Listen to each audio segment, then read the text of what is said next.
Hello,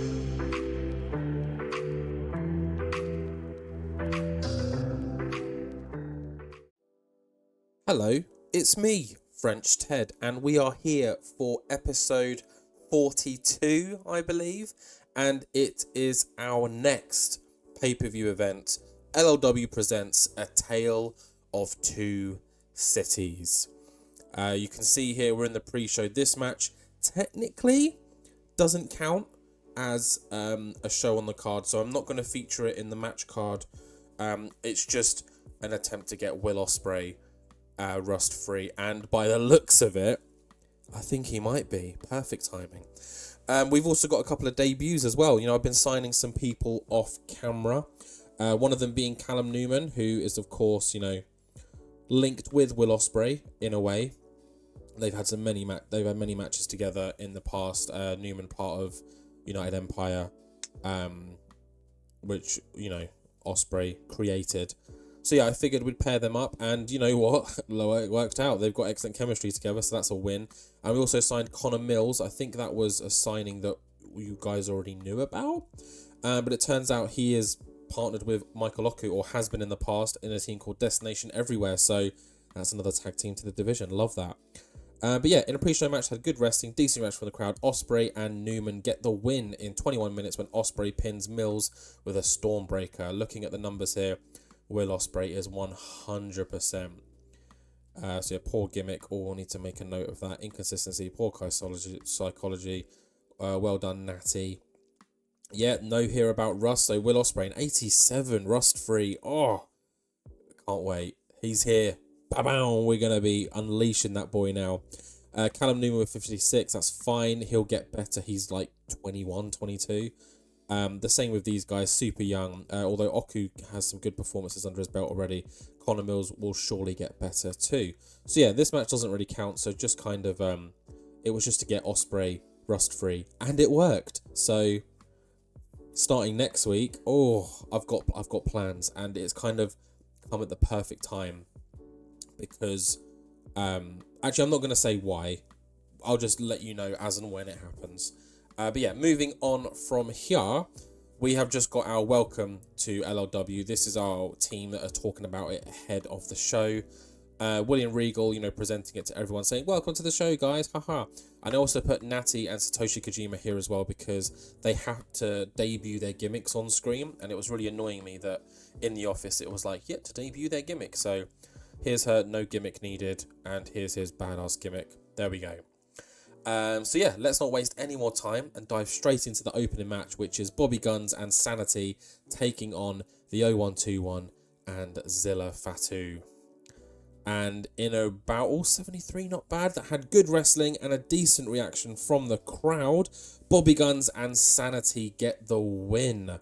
They defeat the 0121, which I believe the Zilla Fatu is now a part of.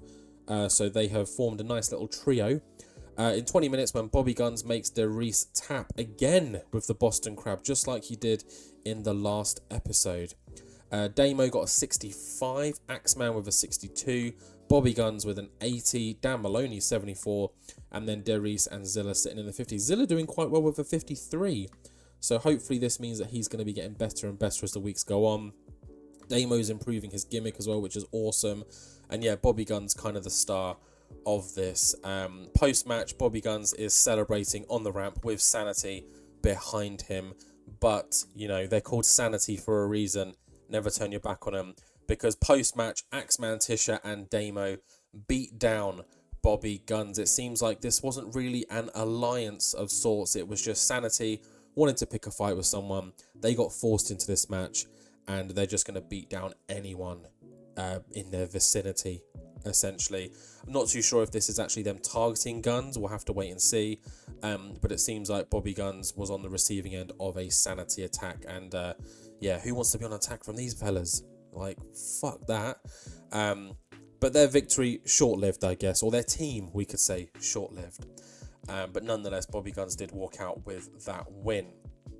Follow on from this, though, is PAC's London Zone Open Challenge, which has already been accepted by Spike Trivet. So yeah, let's not waste any more time and get straight into that. Remember, London's own rules, 20-minute time limit. Whoever gets the most pinfalls or submissions in that time is the winner. No disqualification, no count out, but all pins and submissions must be in the ring. Let's not waste any more time and dive straight into... Hold on a second. Some unfamiliar music is playing just before the match is about to start. I wonder who it is. That's right, it is Noam Dar. He has signed and he is debuting for LLW tonight. He comes out, microphone in hand, and the crowd are loving it, and he says, "This is a London's own open challenge, right? Well, consider the challenge accepted." At which Spike is losing his mind in the ring. He's like, "No, I've already accepted the challenge. You can't do this. You can't do that." And Regal stands up and says, "Well, it is an open challenge, and the London's own rules still stand. So, I guess for the first time in LLW's short history, the London's own challenge will be a three-way." So next up is a three-way London's own match. Same rules apply. Whoever gets the most pinfalls or submissions out of these three men will walk out the London's own champion. Welcome, Noam Dar. Very excited to have you. Let's just recap his gimmick change. Old school face. I don't know why I didn't. I should have changed it back because I think he was like the Scottish Supernova on the indies and stuff. And for most of WWE before he then became the metaphor guy. But we'll stick with old school face. It works. But yeah, let's dive straight into this now three-way London's own match. 79, nice. And in about that had good wrestling and a decent reaction from the crowd. Pac gets the win after scoring the most falls. It doesn't say who scored what the exact scores were, but Pac got the most falls in this match, making defense number 2 of his London's own title. Pac with an 87, my goodness. Spike with a 62. Noam Dar with a 62 as well. Of course, when we bring new signings in, it's very rare that they come in and they hit the high highs because our product is so specific and aggressive. It takes some time for some wrestlers to get good. So I'm hoping that Noam and Spike do both improve in the future. It seems to be you bring in a Japanese wrestler and they just fit in like a glove. It's a very strong style, hard style kind of wrestling. But either way, Pac, amazing, gets the win and is still our London's own champion.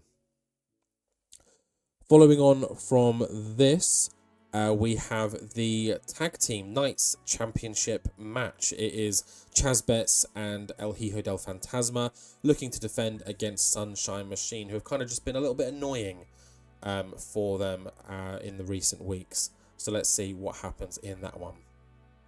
In about a 182, and about had good wrestling and a decent reaction from the crowd, Betts and Fantasma get the win. They defeat Sunshine Machine when Fantasma pins Mambo with a bridging German suplex, making defense number 1 of their Knights titles. Fantasma was head and shoulders above everyone else, apparently, with Chuck Mambo being the weak link, as always. Fantasma knows all about that. Struggling to keep up with everyone else, but Fantasma with an 84, Chaz with a 71, TK Cooper with a pretty good 66, but yeah, Chuck Mambo with a 56. Got the crowd buzzing though. Everyone else seems to be playing off each other. Joanna Hawaii was ringside. He is of course the manager of most of the people in his empire, so yeah, he did some great work at ringside. An 82, awesome. I believe match of the night so far. Can anyone top it? Well, let's find out, because next up is Ricky Knight Jr., our current Prince, our LLW Prince's champion, taking on former tag team partner and former Knights of the Lariat League champion, Colby Corino. So let's find out what happens in this one. 77 as well, I'll take that. And about that had good wrestling, decent reaction from the crowd. Ricky Knight Jr. gets the win with the 450 splash, making defense number 3 of his Prince's title and defeating his former partner, who he's apparently just completely pushed to the side and been ignoring since he's gone on this singles run. I'm sure Colby Corino isn't done with Ricky Knight Jr., but I feel like Ricky Knight Jr. might be done with Colby Corino. Following on from this, we've got 2 matches left, and so far, no one's lost their title. Will that change in the next 2 matches? First of all, we've got Rina Yamashita, our LLW Queen's champion, looking to defend her title against Megan Bayne, the Megasus. This is the first time Megan has had an opportunity one-on-one for this belt, so hopefully she can make an impact. But before the match starts, William Regal has an announcement. William Regal praises the women of LLW. He points out Rina and Megan Bayne as key examples, but also mentions the likes of Aisha Ray, Saraya Knight Jr., even going as far back as mentioning, Shakara, Nixon Newell that we had for a brief moment, Millie McKenzie, may you rest well, Heidi Katrina, proving that, taking advantage of an opportunity can turn you into a star, among many more in our division. And he also gives a little nod to Charlie Evans, who says that she is one of the inspirations that has led to this decision. And that decision is that the women of LLW need to be competing for more than just one belt. So he unveils the newest LLW title, the LLW London's Siren Championship. Now, this belt will act exactly the same as the LLW London's own. 20-minute time limit, no disqualification, most pinfalls and submissions.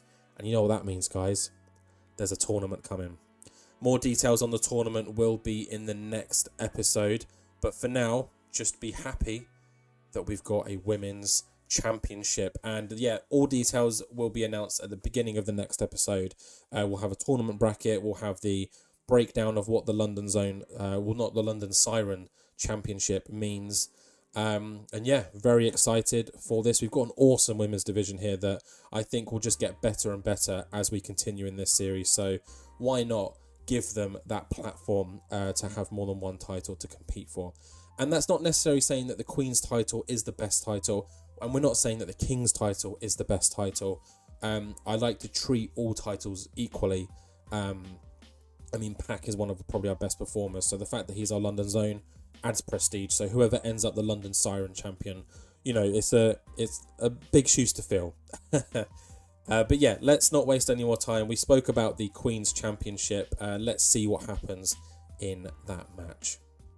An 81, this is exactly what I mean. Look, the women are just as good as the men in LLW. In a match that has superb wrestling, which I believe is the first time it's been mentioned today, so makes me feel good. And a decent reaction from the crowd. Rina Yamashita wins again. Is anyone going to get that belt off of her? She defeats Megan Bayne in just shy of 20 minutes with the Splash Mountain, making defense number 6 of the LLW Queen's title, really making that title her own. Rina with an 83, Megan Bayne with a 76. They've got great chemistry together, which is amazing to see. And yeah, one of the matches of the night. Speaking of match of the night, I'm keeping everything crossed that the next one is. It is Drew Galloway, our LLW King's champion, taking on new number 1 contender, Cara Noir, who defeated a slew of people to get here in that 4-way match, and also came oh so close to becoming our London Zone champion as well by losing to Pac in the final. So Cara has had many opportunities. He's sniffed at quite a few chances. Could this be the time that he finally makes it and gets a championship in LLW? Let's not waste any more time. I feel like I've said that a lot today, but fuck it. Let's go straight into our main event tonight and see what goes down. Oh my goodness, an 88. Wow, in a bout that had superb wrestling and a decent reaction from the crowd, Drew Galloway defeats Cara Noir in 22 minutes. I'm going to round it up with a Claymore kick, making defense number 2 of his King's title, and what a match as well. There was a lack of psychology. If that was, pushed aside, who knows how high this could have gone. They've got great chemistry together as well. Amazing, amazing. Drew Galloway with a 91, Cara with an 86. What a way to end the show. Bad luck to Cara, but I think he's proven to all of us that he is definitely a main event player in LLW. He's pushed a number of people to their limits. Unfortunately, he hasn't come out with a win, some of those times, but he has defeated a former king of the Lariat League. He's defeated some real top stars, and I think the future is bright for Cara Noir. But the future is even brighter for Drew Galloway. Can anyone beat him? That's the question. So let's just marvel in this moment. We'll hit the finish show and see how we did overall. An 85. I mean, you wouldn't have thought that we're, 3 weeks into being medium when we're putting in performances like this. But what an awesome show. Really proud of it. One thing that I need to change. Oh, we're at the O2 Arena. Wow, I didn't even notice that. The O2 Arena. We've gone like up and up and up in the recent weeks. I think it was... where was it, first of all? It was the OVO Arena, I think it was. Which, it isn't massive. And then it was Wimbledon. And now the O2 Arena. Anyone with O2 priority must have been, clapping their hands at this. But, yeah, awesome show. Really excited for the future of this series. I say that almost every week, but I've got like 4 or 5 other people that I've signed that you guys don't know about that I'm looking to debut in the coming weeks. I've got real big plans, story-wise, for some things. I'm just really excited. So let's make our speech. Next episode, I will show you the design of the London Siren title. Sorry, it's beautiful, as well as the tournament brackets and all of that. But I think, obviously, Drew and Cara. I want to put Cara at the end because I think he deserves it. Let's give him a hug. Great performance, and I think Rina as well. Great performance. So yeah, please my speech. Scene please. Awesome. Congratulations, everyone on this show. It was a really good show, and hopefully this is the building blocks for some real special stuff that we can do in the next few weeks. But that's everything for this one. I'm not going to pop back to the office and look at anything because we are mid-month. We'll wait until the end of the next episode to take a look at finances, popularity, things like that. But yeah, thank you very much for watching, guys. Remember, as always, like, comment, subscribe, share. A little teaser in the coming weeks. I've really pissed off almost every other British company in this series because I'm just stealing all their talent. So have a think of some big progress stars that maybe haven't appeared yet. And yeah, look forward to that. But with that, I'm going to end it here. And as always, guys, I will see you in the next one.